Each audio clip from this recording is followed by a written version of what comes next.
राजभर महाराजा सुहेलदेव जी की जयंती का कार्यक्रम हम लोग फरवरी से मना रहे हैं। उनके इतिहास को देश के इतिहासकारों ने नहीं लिखा है, उस इतिहास को हम लोग जनता तक बता रहे हैं कि महाराजा सुहेलदेव जी का जब शासन था, उनके शासन में सबको समान शिक्षा थी, सबको समान रोजगार था, सबको समान व्यवस्था थी, पूरी प्रजा अमन चैन से थी। उस व्यवस्था को लाने के लिए हम लोग सुहेलदेव जी की विचारधारा को जनता के बीच में पहुँचा। सर, उत्तर प्रदेश में आईपीएस अधिकारियों को जबरन रिटायर किया जा रहा है, बीआरएस पर क्या कहेंगे सर आप?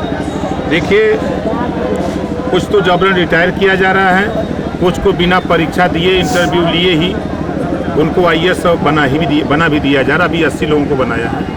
ये बीजेपी को गरीबों से मतलब नहीं है। जो बैकवर्ड शेड्यूल कास्ट माइनॉरिटी के लोग सत्ता में हैं, शासन प्रशासन में हैं, उनको ज़बरदस्ती रिटायर करके उस पर भी लोगों को ले जा रहे हैं। अभी आपने देखा कि 69,000 शिक्षक भर्ती में आपको 18,000 लोगों को आरक्षण की व्यवस्था न दे करके उसमें से हटा दिया गया।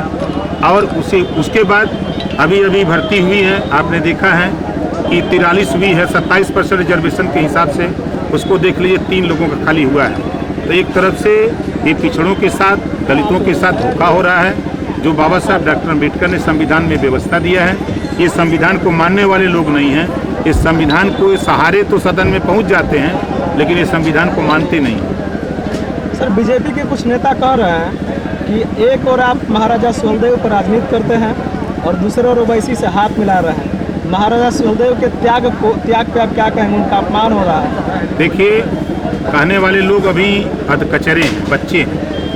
और ऐसे अधकचरे बच्चों को ये नहीं पता है कि जब उनकी पार्टी मुसलमान से समझौता करती है, कश्मीर में महबूबा मुफ्ती से समझौता करके सरकार बनाते हैं, सरकार चलाते हैं। दिल्ली में शाहनवाज हुसैन मुख्तार अब्बास नकवी को मिनिस्टर बनाते हैं, केंद्रीय मंत्री।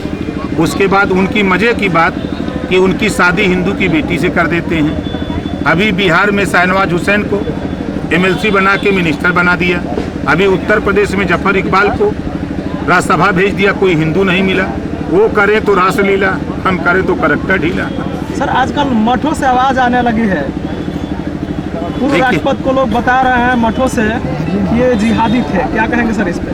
देखिए, हम तो कहते हैं कि घर घर अब्दुल कलाम पैदा हो जाए, घर घर अब्दुल कलाम हो जाए, ताकि ऐसे कहने वाले लोगों को मुंह पे जूता से मारे। ये नहीं चाहते कि घर घर में कलाम पैदा हो। ये खाली सिर्फ बकवास बोलने वाले लोग हैं। अगर ये मर्द हों तो 4 साल यूपी में सरकार हो गई, 7 साल दिल्ली में।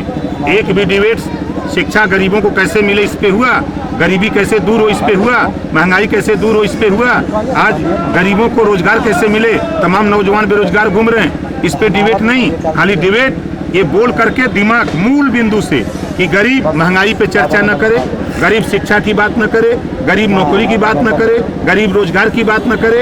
इन सब चीज़ों से ध्यान भटकाने के लिए ऐसे बीजेपी के आरएसएस पाले गए हैं।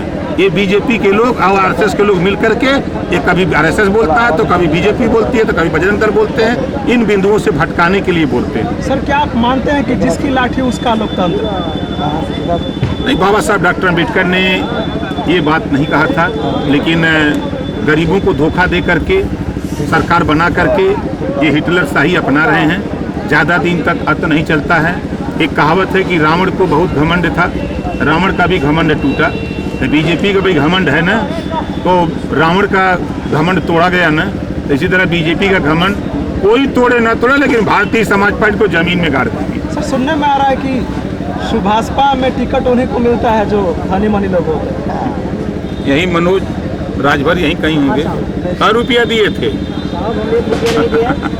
यही कौशल राय जी, यही कौशल राय जी है, पार्टी के नेता हैं। यही लोग जिला पंचायत मानती राजभर जी यहीं कहीं हैं। इन्हीं लोगों से पूछ लीजिए क्या रुपया हमको दिए थे। सर, किस समायोजन के तहत भागीदारी संकल्प मोर्चा चुनाव में आएगा? पार्टी जहां मजबूत पार्टी जो है वहां वो पार्टी लड़ेगी और सभी लोग समर्थन करेंगे। धन्यवाद।